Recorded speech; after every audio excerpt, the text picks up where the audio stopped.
തെരഞ്ഞെടുപ്പ് അടുത്തതോടെ എന്തുട്ടൊക്കെ ഇവിടെ നടക്കണത്? കുറെ കോൺഗ്രസ്സുകാർ BJP-യിലേക്ക് പോകുന്നു. പണ്ടത്തെ എല്ലാം മറന്ന് അവരെയൊക്കെ BJP-ക്കാർ ഷോളിട്ട് സ്വീകരിക്കുന്നു. അതിൻ്റെ ഇടയിൽ കൂടെ വേറെ പലരെയും പാർട്ടിയിലേക്ക് ക്ഷണിക്കാൻ LDF നോക്കുന്നു. എന്താണിത്?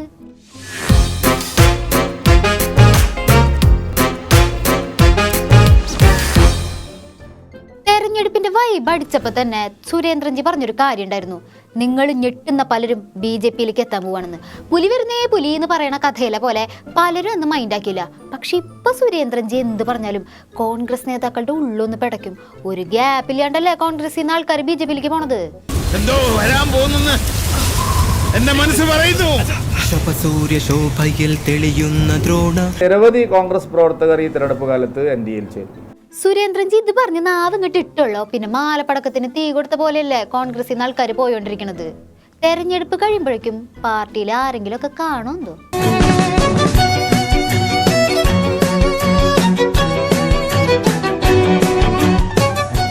പത്മജാര പിതൃഘാതകയല്ലേ, പാർട്ടിയെ ചതിച്ച സ്ത്രീയല്ലേ, എല്ലാ തെരഞ്ഞെടുപ്പിലും തോറ്റ പ്രതിനിധിയല്ലേ. അതുകൊണ്ട് ലീഡറുടെ മോള് BJP-യിൽ ചേർന്നാല് പ്രശ്നമൊന്നുമില്ല എന്ന് പറഞ്ഞ് നമ്മുടെ കോൺഗ്രസ് നേതാക്കൾ ആശ്വസിച്ചു. സതീശേട്ടാ, സുധാകരൻജി, ബാക്കി കോൺഗ്രസ് നേതാക്കളെ കൊഞ്ചം അങ്കപ്പാറ് കണ്ണ. പത്മിനി തോമസ് മാഡത്തെ ഞാൻ ഈ പാർട്ടിയിലേക്ക് ക്ഷണിക്കുന്നു. ഷാളിട്ട് സ്വീകരിക്കുവാൻ വേണ്ടി പാർട്ടിയുടെ ആരാധനായ സംസ്ഥാന അധ്യക്ഷൻ K. സുരേന്ദ്രൻജി സ്വാഗതം ചെയ്യുന്നു. സ്വാഗതം, സുസ്വാഗതം. പത്മിനി തോമസിന് സ്വാഗതം. സ്വാഗതം, സുസ്വാഗതം. BJP-യിലേക്ക് സ്വാഗതം. പത്മിനി തോമസിന് സ്വാഗതം. സ്പോർട്സ് കൗൺസിലിന്റെ മുൻ പ്രസിഡന്റും കോൺഗ്രസ് അംഗമൊക്കെ ആയിരുന്നു പത്മിനി തോമസ്. തെരഞ്ഞെടുപ്പ് അടുത്തിരിക്കണ ഈ സമയത്ത് തന്നെ എന്തിനാണ് എന്തോ പാർട്ടി മാറിയത്? മനസ്സ് മടുത്താണെന്ന് തന്നെ പറയാം. കാര്യം കോൺഗ്രസ് പാർട്ടിയിൽ നിന്ന് എനിക്ക് മാനസികമായിട്ട് ഒരുപാട് വിഷമങ്ങൾ എനിക്കുണ്ടായി. പാർട്ടി വിടുന്ന എല്ലാവരും ഒരേ സ്വരത്തിൽ പറയുന്നു, മനസ്സ് മടുത്തിട്ടാണ് പോണത്, പരിഗണന കിട്ടണില്ല എന്ന്. ഈ ക്രെഡിറ്റ് ഒക്കെ നിങ്ങൾ എവിടെ കൊണ്ടുവന്ന് വെക്കും സുധാകരൻജി? പത്മിനി തോമസ് ഈ സംഘടനയിൽ വന്നിരിക്കുന്നത് സ്ഥാനമാനങ്ങളൊന്നും നോക്കിക്കൊണ്ടല്ല. ഇന്ന് ഞാൻ ഒരു സ്ഥാനമാനത്തിൻ്റെയും പുറകെ പോയിരുന്നു. ഈ BJP വരുമ്പോഴും ഞാൻ ഒരു സ്ഥാനമാനവും നോക്കിയല്ല ഞാൻ വന്നിരിക്കുന്നത്. കാരണം മോദിജി, ഞാൻ എപ്പോഴും നല്ല ഒരു ഇതിൽ കാണുന്ന മോദിജിയുടെ പ്രവർത്തനങ്ങൾ നമുക്കറിയാം. കായിക രംഗത്ത് എന്തുമാത്രം കാര്യങ്ങളാണ് മോദിജി ചെയ്യുന്നത്. ഇതൊക്കെ എന്ത് ഇവിടെ എന്ന് പറഞ്ഞാൽ നല്ല ലീഡർഷിപ്പ് ഉണ്ട്. പ്രത്യേകിച്ച് മോദിജിയുടെ നല്ല ലീഡർഷിപ്പാണ്. അപ്പം അതെന്നെ ഒത്തിരി ആകർഷിച്ചിട്ടുണ്ട്. എന്ത് പ്രതിഭാസമാണ് നടന്നതെന്ന് അറിഞ്ഞൂടാ. പണ്ട് BJP-ക്കെതിരെ എപ്പോഴും വിമർശനം ഉന്നയിച്ചുകൊണ്ട് നടന്നവര് ഒന്നിരട്ടി വെളുത്തപ്പോഴത്തേക്കും മോദി ഗ്യാരണ്ടിയുടെ ഫാൻസായി മാറി. എന്താ ചെയ്യാ, എല്ലാം മോദിജിയുടെ വിളയാട്ടം. പത്മിനി തോമസ് അവരോടൊപ്പം തന്നെ അവരുടെ മകൻ ഡെന്നി ജോൺ സെൽവൻ, ചലച്ചിത്ര സീരിയൽ ആർട്ടിസ്റ്റ്, അതോടൊപ്പം തന്നെ ഡാനി ജോൺ സെൽവൻ, അതോടൊപ്പം തന്നെ ഫെൻസിങ്ങിൽ 2 തവണ ഇന്ത്യയെ പ്രതിനിധീകരിക്കുകയും 5 തവണ ദേശീയ മെഡൽ നേടുകയും ചെയ്ത ശ്രീ ഡാനി ജോൺ സെൽവനെ പാർട്ടിയിലേക്ക് സ്വാഗതം ചെയ്യുന്നു. പ്രിയപ്പെട്ട സംസ്ഥാന അധ്യക്ഷൻ അദ്ദേഹത്തിന് ഷാൾട്ട് കൊടുക്കുന്നു.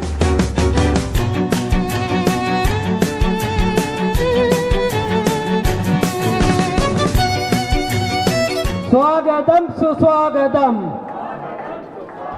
BJP-യിലേക്ക് സ്വാഗതം. സ്വാഗതം, സുസ്വാഗതം. ഓ, കുടുംബത്തോടെയാണോ പോക്ക്? പോയിക്കോ, എങ്ങോട്ടാന്ന് വെച്ചാ പോയിക്കോ. ഞങ്ങളുടെ കോൺഗ്രസ് നേതാക്കൾക്ക് ഒരു സങ്കടവും ഇല്ല. കോൺഗ്രസിലെ തെറ്റായ നിലപാടുകൾക്കെതിരെ കുറച്ചു ദിവസമായിട്ട് അദ്ദേഹം കുറച്ച് നിർജീവമായിട്ട് പ്രവർത്തിക്കുകയാണ്. പക്ഷേ ഞാൻ പറയുന്നു, അങ്ങയുടെ അനുഭവ സമ്പത്തും പരിചയസമ്പത്തും ബഹുമാനപ്പെട്ട ലീഡർ ശ്രീ K. കരുണാകരനോടുള്ള പ്രവർത്തന പരിചയവും ഇത് തിരുവനന്തപുരത്തെ BJP-യുടെ കുതിപ്പിലൊരു മുതൽക്കൂട്ടാകും. ഞാൻ അദ്ദേഹത്തെ ക്ഷണിക്കുന്നു. സംസ്ഥാന അധ്യക്ഷൻ അദ്ദേഹം DCC-യുടെ ജനറൽ സെക്രട്ടറി കൂടിയാണ്. അദ്ദേഹത്തെ ക്ഷണിക്കുന്നു. സ്വാഗതം, സുസ്വാഗതം. BJP-യിലേക്ക് സ്വാഗതം. സ്വാഗതം, സുസ്വാഗതം. ഇത് Thiruvananthapuram DCC general secretary Thampanoor Satheesh അല്ലേ? ഇത്ര പെട്ടെന്ന് ഇവിടേക്ക് എത്തിയാ? 3-4 ദിവസം മുന്നേ ഇങ്ങനെ ആയിരുന്നില്ലല്ലോ നിങ്ങൾ പറഞ്ഞത്. ഞാൻ സംഘീയവാനുമില്ല, സഹാവാനുമില്ല. ഒന്നും കൂടി പറഞ്ഞേ, ഇങ്ങോട്ട് നോക്കി പറയും. ഞാൻ സംഘീയവാനുമില്ല, സഹാവാനുമില്ല. ഞാനൊരു ഉറച്ച K. കരുണാകരന്റെ ശിഷ്യനായി അദ്ദേഹത്തിന്റെ ഓർമ്മകളോടുകൂടി ജീവിക്കാൻ ആഗ്രഹിക്കുന്നു. ആർക്ക് സംശയമൊന്നുമില്ലല്ലോ അല്ലേ? എന്നിട്ട് ഇന്ന് ചില സ്റ്റേറ്റ്മെന്റുകൾ കിടക്കുന്ന കണ്ടു. കോൺഗ്രസിൽ നിന്ന് വിട്ടുപോകുന്നവർ കൊണ്ട് കോൺഗ്രസ്സിന് ഒരു പ്രശ്നവും വരില്ല എന്നാണ് ചില നേതാക്കളൊക്കെ പ്രസ്താവിച്ചിട്ടുള്ളത്. ഇത് തുടക്കമേ ആയിട്ടുള്ളൂ. കേരളത്തിലെ 14 ജില്ലകളിലുള്ള കോൺഗ്രസ് പ്രവർത്തകർ കുത്തൊഴുക്കായിരിക്കും BJPയിലേക്കെന്ന മുന്നറിയിപ്പ് കോൺഗ്രസ് നേതാക്കന്മാർ പറയാൻ ഞാൻ ആഗ്രഹിക്കുകയാണ്. ഞാൻ സംഘീയവാനുമില്ല, സഹാവാനുമില്ല. BJPയിലേക്ക് പോകുന്നത് ബഹുമാനിയായ മോദിയുടെ ഗ്യാരണ്ടിയാണ്. കോൺഗ്രസ് പ്രവർത്തകർ ഇന്ന് BJPയിലേക്ക് കുത്തൊഴുക്കായി പോകുന്നത്. ഞാൻ സംഘീയവാനുമില്ല, സഹാവാനുമില്ല. എല്ലാരും പിന്നെ നിലപാട് ചിങ്കങ്ങളായോണ്ട് കുഴപ്പമില്ല. അന്ന് പത്മജാജി പറഞ്ഞത് ഓർമ്മ വരാണ്. ആരൊക്കെയോ വ്യാജ വാർത്ത ഉണ്ടാക്കുന്നു, BJPയിലേക്ക് പോവാണെന്ന് പറയണു. ഇന്ന് ഏതായാലും പോണില്ല. ജി പറഞ്ഞതുപോലെ തന്നെ പിറ്റേ ദിവസം BJPയിൽ ചേർന്നു. ഇപ്പതാ മൂപ്പരും. എല്ലാവരുടെയും സംസാരം ഒരേപോലെ. നോക്കച്ച എന്തൊരു ചേർച്ച, ഒരമ്മ പെറ്റ ആളിയന്മാരാണെന്നേ പറയൂ. ഉദയനും ഉദയന്റെ കൂടെയുള്ള സഹപ്രവർത്തകരും പാർട്ടിയിൽ ചേരുകയാണ്. ഉദയനെ ഞാൻ സ്വാഗതം ചെയ്യുന്നു. 2 DCC ജനറൽ സെക്രട്ടറിമാരാണ് ചേർന്നിരിക്കുന്നത്. സ്വാഗതം, സുസ്വാഗതം. BJPയിലേക്ക് സ്വാഗതം, സ്വാഗതം, സുസ്വാഗതം. ഓ, ഇതുവരെ തീർന്നില്ലേ? എന്നാലും കനകോലുവിൻ്റെ അവസ്ഥ. ഒരു കൊല്ലം മുഴുവനും സ്ട്രാറ്റജിയും ട്രെയിനിങ്ങും ക്ലാസ്സും ചർച്ചയും, അവസാനം തെരഞ്ഞെടുപ്പായപ്പോൾ എന്തായി? ഇതിപ്പോൾ ശരിക്കും കനലൊരു തരിയാവാൻ പോണത് ആരാണോ എന്തോ. കൂടണയും വരെ കൂടെ ഉണ്ടാവും എന്ന് പറഞ്ഞിട്ട് ഓരോരുത്തരായിട്ട് കൂടണഞ്ഞ് പോവാണല്ലോ.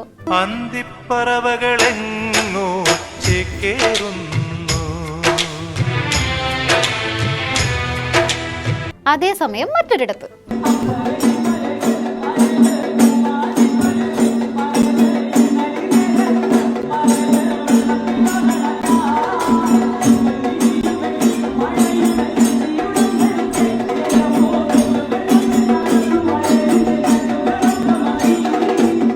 കോൺഗ്രസ് പാളയത്തിൽ മൊത്തം ശോകമൂഖാണ് അവസ്ഥ. എന്നിട്ട് ഇങ്ങനെ പാട്ടും പാടി നടക്കാൻ എങ്ങനെ തോന്നുന്നു ചേച്ചി? രമ്യ ഹരിദാസ് ഫേസ്ബുക്കിൽ ഇട്ട വീഡിയോ ആണിത്. സഖാക്കൾ ആകെ അങ്കലാപ്പിലാണ്. അതിനിടയിൽ പാട്ടും കൂടി വേണ്ടെന്ന് പറഞ്ഞിട്ടുണ്ടെന്നാണ് രമ്യേച്ചി ഇതിന് ക്യാപ്ഷൻ കൊടുത്തിട്ടുള്ളത്. പണ്ടത്തെ പോലെ പാട്ടും പാടി നടന്നാലേ വോട്ടൊന്നും കിട്ടാൻ പോണില്ല. അതുകൊണ്ട് ഇനി പാട്ട് പാടാൻ പോണ്ടെന്നൊന്നും നേതൃത്വം പറഞ്ഞിട്ടില്ലാട്ടാ. മാത്രമല്ല സഖാക്കൾക്ക് അത്ര അങ്കലാപ്പുള്ളത്. ഇത്രയും പേര് കോൺഗ്രസിൽ നിന്ന് പോയിട്ടും അവർക്കല്ലാട്ടോ അങ്കലാപ്പ്. ആർക്കും സംശയമൊന്നുമില്ലല്ലോ അല്ലേ? ഇനി എത്ര ആൾ പോകാനുണ്ട് ആർക്കറിയാം. ഇന്ന് കാണുന്ന ആളെ നാളെ അവിടെ കാണുമെന്നുള്ളതാണ് ഇന്നത്തെ ഒരു പ്രശ്നം. അതാണ് ഏറ്റവും ഗൗരവമായിട്ട് നമ്മൾ കാണേണ്ടത്. ഇങ്ങനെ ശവത്തെ കുത്താതെ CM കോൺഗ്രസിൽ നിന്ന് ആര് പോയാലും കോൺഗ്രസ് നേതാക്കൾ പറയും എല്ലാത്തിനും കാരണം മുഖ്യമന്ത്രിയാന്ന്. മുഖ്യമന്ത്രി രാജിവെക്കണമെന്ന്. അല്ല പിന്നെ അങ്ങനെയല്ലോ ഞങ്ങളുടെ കോൺഗ്രസ് നേതാക്കളുടെ സങ്കടം ഒന്ന് മാറട്ടെ. എന്നാ ശരി, ബാക്കി വിശേഷങ്ങളുമായി ഇനി നാളെ കാണാം. നന്ദി, നമസ്കാരം.